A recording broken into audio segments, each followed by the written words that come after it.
If somebody is in school to be a lawyer and they are attending classes, writing their quizzes, writing their exams, they are also waiting for something to happen, but they are waiting actively. Does that make sense? So there's a difference between waiting actively for something to happen, so to speak, but that waiting actively is not waiting at all. It's actually working. But when we come to a point in your life where you now sit down and you are just hoping that something will happen, waiting for a wind to blow you good fortunes, you'll be wasting your life. Write this down. Waiting is wasting. Waiting is wasting. You never wait for anything to happen in life. You never wait. Now, this is very important. Sometimes we feel like that. And we feel like that because we also want to say that. We also want to say, I'm waiting. But you are never to wait for something to happen in your life. If you are in a state where you think you are waiting, get up. You don't wait for life. You work for life. You move. Life is about being strong and active and not weak and passive. And you are supposed to interpret life in a way that makes you strong. Interpret life in a way that makes you strong. You can, the Bible says in Proverbs chapter 6 and verse 2, it says you are snared by the words of your own mouth. That's to say, it is your mouth that is killing you. It is your tongue that is killing you. It is not what is happening to you that is the problem. It is your interpretation of what is happening to you that is the problem. It is how you see it. And how, this is important. Listen. How you see life is a choice. How you see life is a choice. Number one. Number two, how you see life is prophetic. If you choose how you see life, you will take actions in the direction of how you see life, and life will respond to you. Oh, come on. If you choose to see your husband as a nice person, I said, choose. If you choose to see your wife as a good person, I said, choose. You will act towards her like she's a good person. And goodness and mercy will follow you all the days of your life.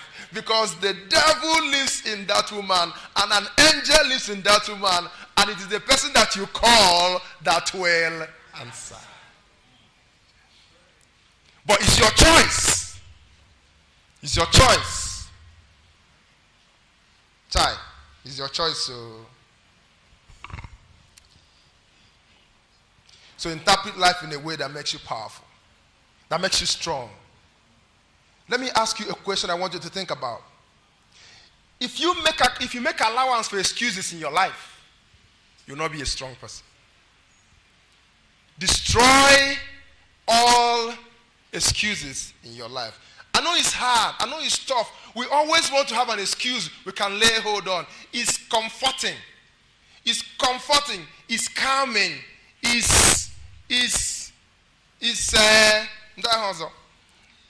It gives us relief to have excuses. But if you want to live a powerful life, you have to destroy all excuses. So let me ask you a question. If as a single lady, you are not yet married, you are ready to marry and you're not yet married, what do you think is happening? Do you think that God is delaying in bringing your husband? Or do you think you are not ready to have a husband? Which one do you think? Do you think God is delaying? I know you have checked the age. I know you have checked your numbers, and the numbers are increasing. Answer the question. Is God delaying to bring my husband? Or is it that I'm not ready for my husband? Now, you can choose any answer you want. But I will encourage you to choose the answer that makes you strong. And so, which one will make me strong? If I choose to see my husband not coming to be a function of God delaying, does it make me strong? If I choose to see my husband not coming as a function of my not being ready, does it make me strong? It makes me strong. I think of, what have I not done? What have I not done? Not, see how old I am, another year. Some sisters, their birthday is the worst day in the year. Once that birthday comes, they lock themselves up, close the curtains, off the lights, and cry again. Why? Because they think something is being delayed. God cannot delay in coming. I would rather think that maybe I'm not ready yet. And so, you see, if you think about what is missing in your life, you will find. Did you hear what I said? If you think you're okay, no problem. But if you ask yourself hard and say, what's missing in my life? They got something. And anything you see at all, begin to work on it. Because that thing that may look small may be very meaningful and very powerful. And by the way, this applies to all of us in the other areas of our lives too. Is God delaying in coming through for me, or is there something I've not done and I choose to believe and accept that there's something I've not done, and the more I seek to do that, the more I have a better chance of attracting what God has in mind for me. Does that make sense to you? Otherwise, you'll be miserable and be waiting for something to happen and be getting old. Now, what is better? Old and cheerful and old and ugly. Because old is coming. Whichever way you go about it, old is coming. But old and cheerful always stand a chance. But old and miserable, you don't want that. Ruth represents the girl you want to be. She represents the ladies who don't go and sit down to wait for something to happen in their life. They commit to go out there and work for something to happen in their life. She chose to pursue a life of meaning, develop herself, achieve her goals, make a difference in life, and let her husband come, watch this, when she is ready. Not when he is ready. When you are ready. Now see, I don't know if you understand what I'm talking about. It's about your mind. It's about how you see life. It's about how you interpret your situation. When I'm ready, my husband will come. Okay. Oh, man. Can you say this with me? Because I know you think you're ready. Is that not so? You think you're ready, and I'm telling you, if he has not come, I said, if he has not come, say, no, you're not. I'm not waiting for husband. It's you. If he has not come, I'm not ready. Oh, man. If he has not come, forget how old you are and answer the question. If he has not come, I'm not ready. And so what should I do? What are my goals? What are my plans? What are my drives? What are my purposes? How do I charge life? How do I move on? How do I make my life colorful and beautiful and get ready?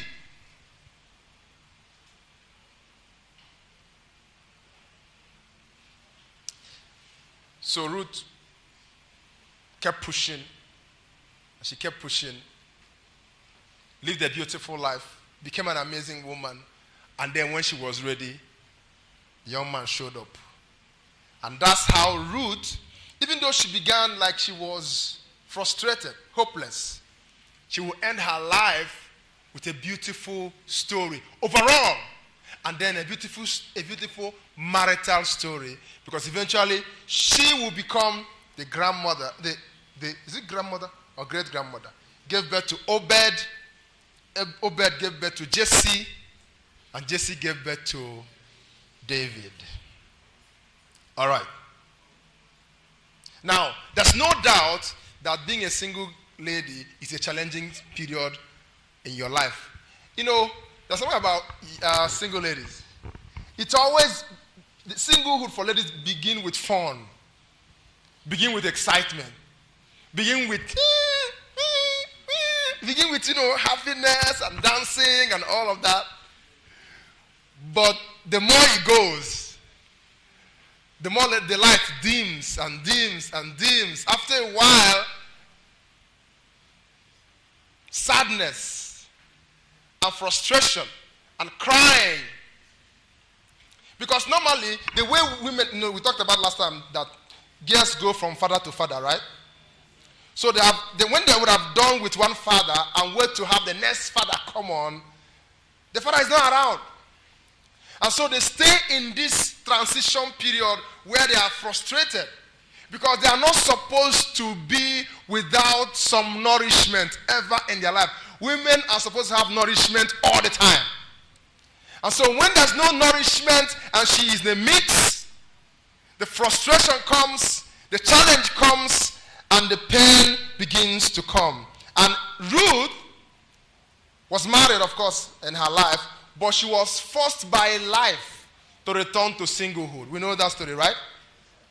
Married husband for 10 years, and after 10 years, the husband dies, and here she's back to being a single person. If somebody was married at, I don't know whatever age, and then you stayed 10 years, and then your husband dies, you should be old. You should be looked at as somebody who is now not in the first class anymore, who is no more in the first level, right? You should be looked at, if somebody wants to marry somebody, they will think about, was in the, or is it in the second hand? I don't know what you call them. Let's start with those who are fresh.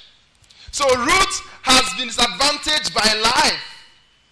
And sometimes life hits sisters very, very hard. It's very hard. You know, when a guy has not married, he knows he is the problem. If a guy, out of some of these guys who are here, I'm not going to mention them today, when they have not married, they know they are the problem. But when you have to be in the house and you are waiting for only God knows who to come and knock and look, I don't know how they manage. I can't do that. I can't be a woman. I don't. Maybe if he creates me a woman, he can give me the heart. But I don't know how to live my life waiting for something to happen in my life. I don't know how to do that. I will be a rebel. If I were a girl, I would be a rebel. I would go from guy to guy. I'd be holding them on the neck. I say, "Come on, let's do this thing. You know, let's do this. I can't go to bed in the night and not know what tomorrow will hold. I can't be thinking about what course will I do, and I'm thinking of, well, he will say, I don't know what I can't do that. It's painful. Let me tell you something. One of the worst states in life is to be in a state where you cannot see your future. It's painful. You can't make decisions. You can't make plans. You don't know who is coming. So sisters, I feel your pain. I do, man. It's challenging. And I want us to feel their pain too. You know, sometimes we just talk to them anyhow. It's not easy. You know, you want to concentrate. You know why sisters focus too much? They focus too much because they are distracted. You don't understand what I'm saying? If you are calling a sister, she will not turn to see you. I don't know if you have noticed. If you are calling a girl, she will not turn. She will focus where she's going. The reason why she's focusing is because she's listening to you.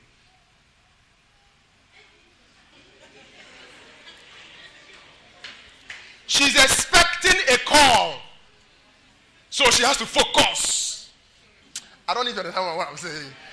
Did you understand what I'm saying? Because she's going to whoever will call me. But she has, because women are good, the nature God gave them. They can pretend with it like anything. They can focus. Who will call me? Call me. And then they focus. And then you call them, and they know you have called me, but I want to be sure he's calling me. I want to be sure he's calling me. So they focus on the lengua. Then they turn and act surprised. I'm working up. Because I'm waiting for who is going to call me. Guys can just come out and be behaving because they're in charge of their life. That's anyhow. They can just say that. They are not advertising anything. Sisters know, maybe you don't even know, but that's how your life is. That's how you make up too much. It's true. Makeup is, I want you to see me. Say, I'm making up for myself. It's a lie. It's a lie from hell. Do you sleep in your makeup? It's painful to be a lady. So God will strengthen you. And God will help you. And you have to be wise. You see, if you are a lady and you are beautiful, you must be very wise. And which is difficult. But you have to be wise. Because maybe I would have a mere magic. Life will mess you up. And so here is Ruth, having got this experience, and then back to square one. And Naomi says, I'm going to go back to my people. She gets up to leave. And Orpah and Ruth said, we're going to go with you. And initially, she accepted that they should go with her. But after a while, she said, no, I'll come back to that. She said, no, let's do something. She said to them, I want you to go back home. Go back home and sit down and wait for husbands to come to you. Give me that Ruth number 1. Give me verse 9, verse 10. Look at what Naomi told them. Ruth chapter 1, verse 9. Give me verse 8. Let me connect the two. It says, and Naomi said unto two of them, go, return each of you to your mother's house. The Lord deal kindly with you as you have dealt with the dead and me. Verse 9 now. Verse 9. The Lord grant you that you may find rest, each of you, in the house of her husband. In other words, I want you to go home and do what? Go home and wait in your mother's house for your husband. Go and wait. Okay? And then she kissed them, and they lifted up their voice and wept. Next verse. And they said, we'll return to you, to your people. Verse 11. Next verse. Naomi said, they're not thinking very well. Turn again, my daughters. Why will you go with me? Are there yet any more sons in my womb that they may be what? Your husbands. What's the point here? What's the point of discussion? Say it well now. Husband. Go home, sit down, wait for husband. Next verse. Verse 12. Turn again, my daughters, go your way, for I'm too old to do what?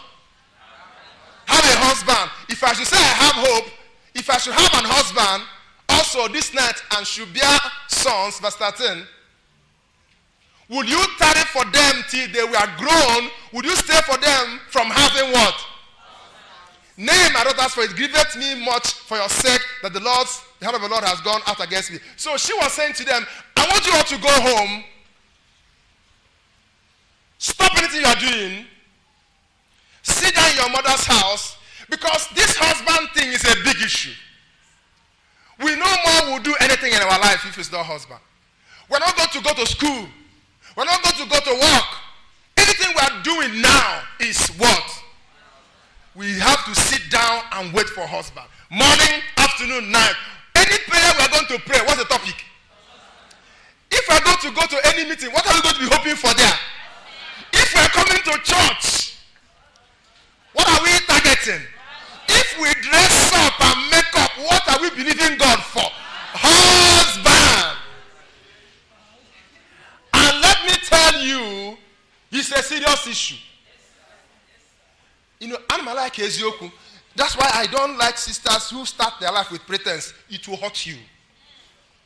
Pretense will hurt you. That's how you will begin. Because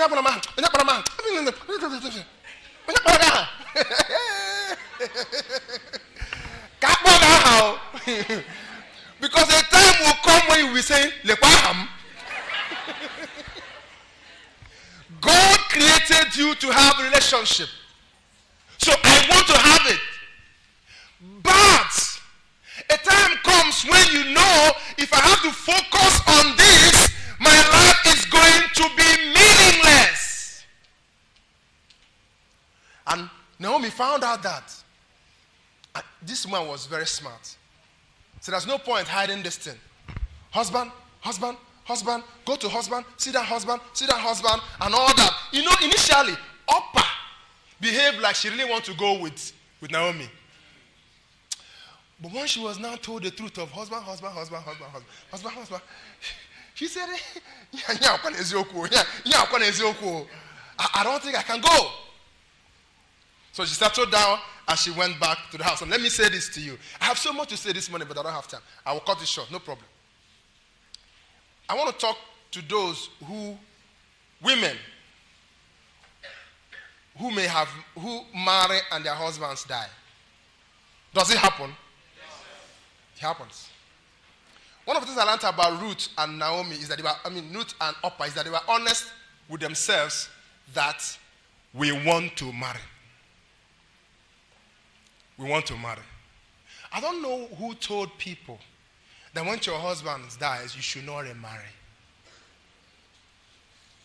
The reason we do that is because of our wrong idea of love. Everything we are doing in life is drama. If you and somebody married, two of you are doing drama. Onye wa drama gala. Faith with the next boss. See, this is honest to God. Because he's my husband. How can I let another man kiss these lips? Kiss these lips.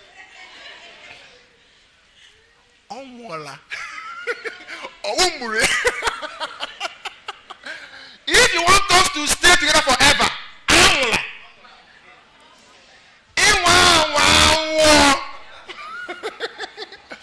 I will mourn you. I will cry through cry. But I will get up and I will remarry if I want. I will get the mama. What is the problem? Tell somebody, Onyangula. Tell somebody, Onyangula.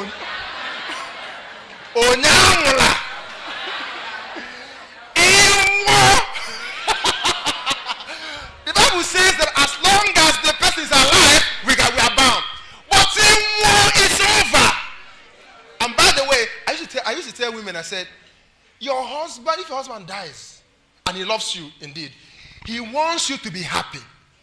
Now, where he is, he's in heaven. He can't come back. In fact, he doesn't want to come back. So he wishes for you to be happy. What does he want? Go and marry. Go and find somebody and marry and be excited. Say, now, of course, I know it's challenging, but at least open your mind up a little bit. Free yourself up.